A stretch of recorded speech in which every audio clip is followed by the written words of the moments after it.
¿Cómo se ajusta el rodete superior en un paciente déntulo y qué debe evaluarse para saber que quedó bien adaptado en el paciente?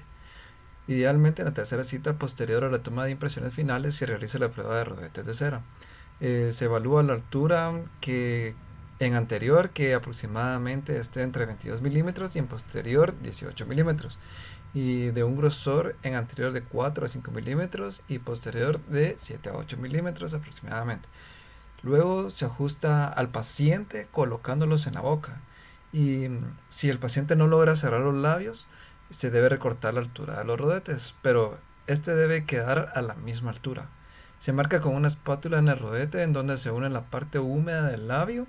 Es lo que se debe quitar para que el paciente pueda cerrar los labios en reposo. Es poco recomendable usar una cuchilla. Es mucho mejor usar una espátula de metal grande y calentarla. Luego se prueba en el paciente y se debe observar que cierre los labios sin forzarlos y en reposo. Haciendo la utilización del plano de Fox y la línea bipupilar, nos da la referencia horizontal del plano de ocluso, o el del plano oclusal. Se introduce la parte intraoral del plano en la boca apoyándola contra el rodete superior. Frontalmente se compara con la línea bipupilar y debería estar paralela. Si no están paralelas, se elimina la cera de la parte más baja del rodete hasta que estén paralelos con una espátula caliente. O haciendo utilización del plano de Camper, que es una línea imaginaria que pasa desde el tragus en su parte media hasta la parte más convexa de la nariz. Esto es para poder ubicar el rodete. Se hace conseguir el plano oclusal con el plano de Camper, recortando el rodete por la parte posterior. Un contorno adecuado de los rodetes es de vital importancia que sea excelente y que tenga una retención y estabilidad adecuada con el fin de no crear ninguna duda en el paciente, el cual debe quedar con una orientación y nivel del plano oclusal correcto y reproducir la forma correcta en la superficie labial, bucal y palatal del paciente. ¿Cómo se realiza el registro con el arco facial en un paciente de dentulo mayor? Primero se localiza el agujero infraorbitario y se marca con un lapicero. Luego, para ser registrado con el localizador de agujero infraorbitario del arco facial, se abre el arco facial soltando el tornillo central y se determina la distancia intercondilia en S, M o L, según corresponda en el paciente. Luego, se pega el rodete de cera superior con cera o con pasta sincronónica a la horquilla del arco facial. Luego se posicionan las olivas del arco facial a nivel del conducto auditivo externo y el posicionador nación a nivel de la sutura frontonasal. Se fija el tornillo del posicionador nación y el tornillo central. Se introduce la horquilla en la boca del paciente con el rodete fijado. Se fija el tornillo de la horquilla. Una vez que compruebe la posición estable de la placa en boca, se fija ahora el tornillo de la horquilla. Una vez el registro es estable, se suelta el tornillo central del arco facial y el tornillo de posicionador nación y se retira el arco facial con mucha precaución. También se puede utilizar un tenedor especial para desdentados totales o tenedor de Conti para la fijación del conjunto chapa de prueba y rodete, calentando ligeramente con una lámpara las dos astas del tenedor especial, apretándolas sobre los rodetes de cera superior previamente o no unido al inferior, centralizando el asta del tenedor con la línea media del paciente, llevando el conjunto tenedor-rodete hasta la boca del paciente de modo que encaje sobre los rebordes alveolares. Una observación, cuando el registro estuviera siendo hecho con los dos rodetes de cera previamente unidos, se le pide al paciente que los mantenga en posición cerrando la boca.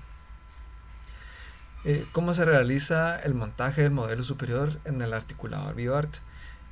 Ya obteniendo el registro del arco facial con el registro de rodete superior, se procede a trasladar al articulador, y ya que el articulador BioArt es un articulador de clase 3, o sea semiajustable, esto quiere decir que simula las trayectorias condilias usando valores promedio y permite orientar la articulación de los modelos por medio de la transferencia del arco facial.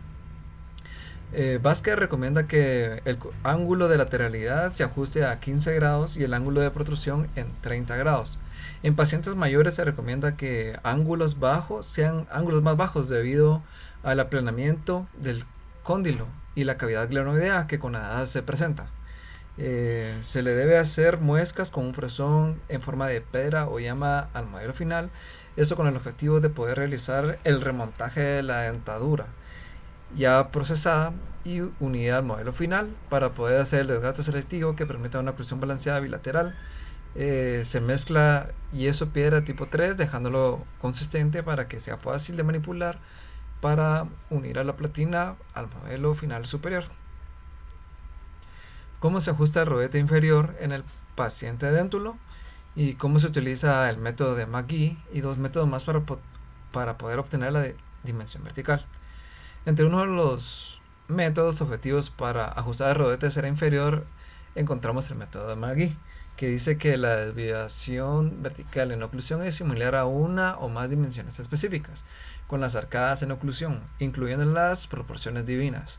La distancia entre la glabela y el punto subnación es equivalente a la distancia entre el punto subnasal y genation, y la línea bipupilar al estomión y de comisura a comisura. Otro método objetivo es el de Sorense. Dice que con las arcadas en contacto, el rostro se puede dividir en tres partes que son iguales entre sí. De punto tricción a glabela y del punto glabela a subnasal y del punto subnasal al mentón. Otro método subjetivo es el método de deglución, que es la posición mandibular durante la deglución, que es la misma para un paciente bebé que para un paciente adulto. Se dice que la erupción dentaria se establece en el plano oclusal por el contacto de deglución, así estableciendo la dimensión vertical. También encontramos entre los métodos subjetivos el método fonético, que es la distancia entre los rodetes de oclusión cuando el paciente está diciendo palabras que contengan los sonidos S, O CH. Debe haber un mínimo de 1 a 2 milímetros de distancia entre los rodetes de oclusión. ¿Cómo se realiza el registro de relación céntrica o habitual entre los rodetes y qué material se puede utilizar? Primero, obtener la relación céntrica con los rodetes de cera puestos en boca, así recluyendo la mandíbula hasta la posición más retruida y superior, obteniendo así la relación céntrica con algún material de registro de mordida. Estos se pueden pegar los rodetes de cera con putty o con Occlufast y evitar que el paciente haga fuerzas excesivas que puedan comprimir los tejidos blandos y deformar los rodetes y así nos alteren el registro. ¿Cómo se realiza el montaje del modelo inferior en el articulador Vivart? Bueno, obtenido la relación intermaxilar en relación céntrica, ya que los rodetes tanto superior como el inferior están pegados, se montan el rodete superior sobre el modelo inferior en el articulador, se gira el articulador a 180 grados, se coloca el modelo inferior y se procede a montar con yeso tipo 3, haciendo utilidad de hules para estabilizar el sistema.